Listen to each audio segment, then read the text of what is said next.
आम्ही पुण्यामध्ये मी माझ्या मुलांच्या शिक्षणासाठी आलेली आहे.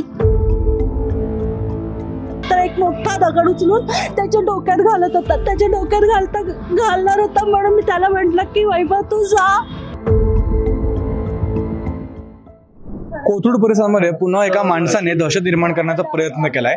आजूबाजूच्या लोकांना शिवीगाळ करून मारहाण करून तो हे सगळं प्रकार करतो. आपल्याकडे त्याचे 2 ऑफरन्स रिपोर्ट पण आहेत. त्या एका ऑफरन्स रिपोर्टच्या नुसार त्याच्यावरती भारतीय न्याय संहिता कलम 352 301 क्लॉज 2 प्रमाणे देखील त्याच्यावरती कलम लावण्यात आली आहेत. आणि अजून एक आपल्याकडे ऑफरन्स रिपोर्ट आहे, त्याच्यामध्ये भारतीय न्याय संहिता कलम 115 क्लॉज 2 आणि 352 प्रमाणे त्याच्यावरती लावण्यात आलेले आहेत. परंतु हे सगळं होऊन देखील तो मोकाटच वावरत आहे. ह्याच्या आधीच्या आपले हे जे 2 रिपोर्ट्स आहेत, एक 16 तारखेची आणि एक आजची म्हणजे 24 तारखेची, म्हणजे रात्री 12 नंतर झालेली ही घटना होती. तर त्याच्या माध्यमातून आपल्याला असंच कळतं की तो माणूस जो आहे तो शिव्यागाळ करत फिरतो, लोकांना मारत फिरतो आणि ह्याच गोष्टीचा त्रास काही नागरिकांना आजूबाजूला जे नागरिक राहत होते त्यांना झालेला होता. आत्ता आपल्यासोबत त्याच ताई आहेत ज्यांना काल त्या माणसाने मारहाण केल्यामुळे त्यांना गंभीर प्रकारे इजा देखील झाली. त्या आता दवाखान्यातच आल्या आहेत. आपण त्यांच्याकडून जाणून घेऊयात. ताई, नेमकं तुम्हाला काल काय झालं होतं त्या माणसासोबत आणि त्याने मारहाण का केली? काल माझ्या नंदेकडून आम्ही दोघी माहिले की येत होतो, पुढे रिक्षा होती, तर रिक्षावाल्याला त्यांनी सांगितलं की थांब, रिक्षावाल्याला थांब बोलला आणि गाडी आमच्या मागे होती. छोटासा बोळ असल्या कारणामुळे आम्हाला पुढे जाता येत नव्हतं. आम्ही त्याला म्हटलं की रिक्षा आम्हाला जाऊ दे, तर म्हणतो आमच्या बापाचा रस्ता आहे, तुमच्या बापाचा रस्ता नाही आहे हा, तुम्ही तिकडून जायचं, फिरून जा, इथे थांबायचं नाही, फिरून जा. तर मग माझी मुलगी बोलली की आम्ही तिथून का जाऊ, आमचं घर इथे पुढे आहे, आम्ही इथूनच जाणार, हाच आमचा जाण्या येण्याचा रस्ता आहे. तर त्यांनी आमच्या दोघींवर शिवागाळ केली, शिव्या दिल्या, घाणेरडे उच्चार वापरले आमच्यावर आणि मागे धावत आला. त्यांच्या पप्पांनी त्यांना थांबवण्याचा प्रयत्न केला, पण तरीसुद्धा आम्ही 2 व्हीलर घेऊन पुढे गेलो तर आमच्या मागे मागे ते धावत आले. धावत आल्यानंतर आम्ही आमचा मुलगा होता तिथे, त्या मुलाला सांगितलं की ह्या मुलाने असं असं आमच्यासोबत केलं. म्हणून माझा मुलगा जा विचारायला गेला. तर जा विचारायला गेला तर त्यांनी माझ्या मुलाला मारहाण केली. माझ्या मुलाला मारहाण केल्यानंतर एक मोठा दगड उचलून त्याच्या डोक्यात घालत होता, त्याच्या डोक्यात घालणार होता म्हणून मी त्याला म्हटलं की वैभव तू जा, माझं काय झालं तर तू जा, तुला काय, मी तुमच्यासाठी इथे पुण्यामध्ये आलेलं आहे शिक्षणासाठी. आम्ही मुंबईचे रहिवासी आहोत, आम्ही पुण्यामध्ये मी माझ्या मुलांच्या शिक्षणासाठी आलेली आहे, तू जा.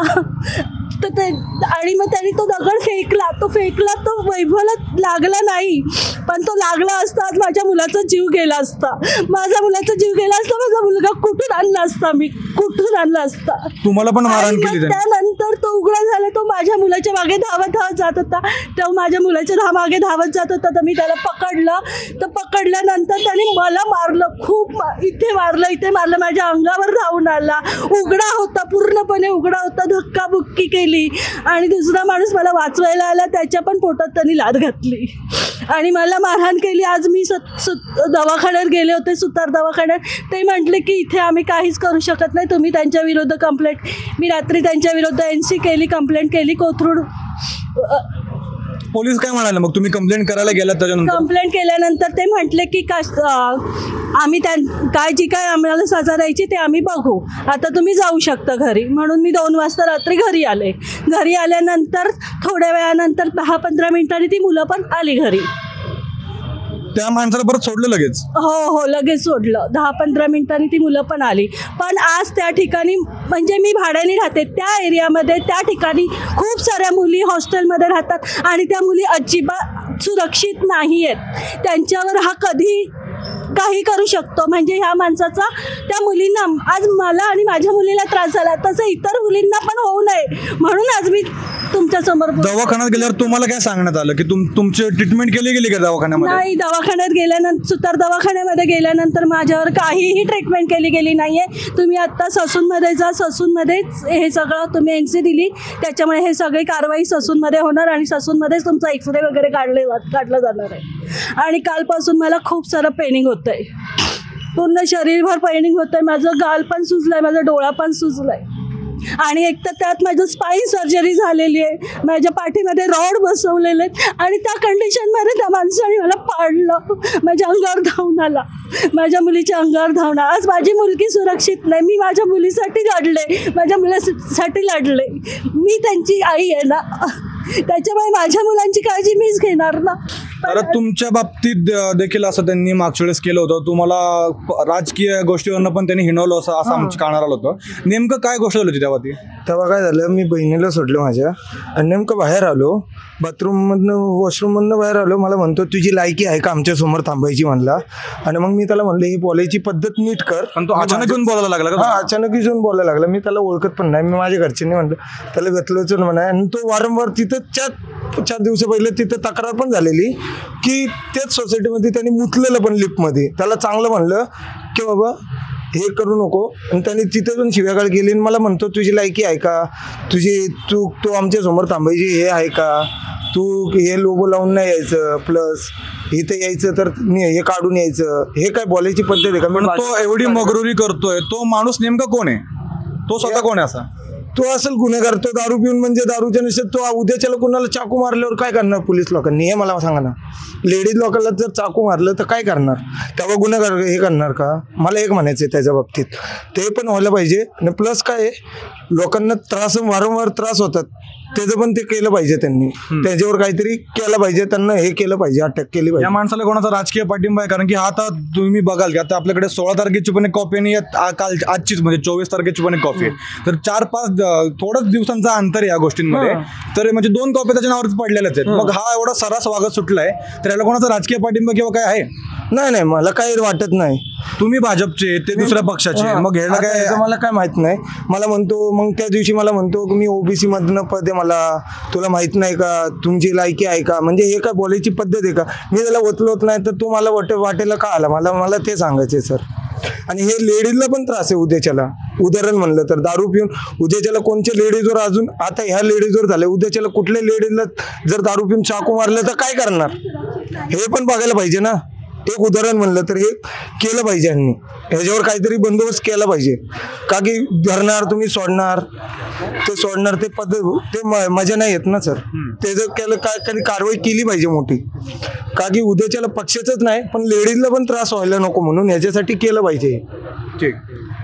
तर तुम्ही आता इथं डीसीपी ऑफिसमध्ये आलाय, डीसीपींकडनं तुमची या गोष्टीवरती काय मागणी आहे?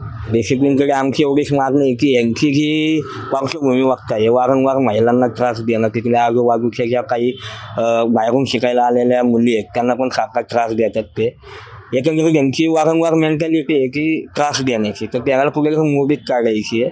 आणि आमची मागणी आहे डिसिप्लिनला की बाबा ह्यांना ज्या ठिकाणी ह्या महिलेला आणि ह्या जो कोण पदाधिकारी आहे त्याला जी शिवीगाळ करण्यात आली, मारहाण करण्यात आली, त्याच ठिकाणी त्यांची कपडे काढून दिंडा काढावी. पहिली गोष्ट, ज्या करून नागरिकांमध्ये त्यांच्या विरुद्ध जे बसले, महिलांमध्ये सुरक्षितता जी आहे ती त्यांची बाहेर निघेल आणि पुढे येऊन यांच्यावर गुन्हे दाखल करावे. हे मच्छर आहेत, यांना काय कोणाचा राजकीय पाठिंबा नाही, काय नाही, फुल टाईम बेवडे आहेत.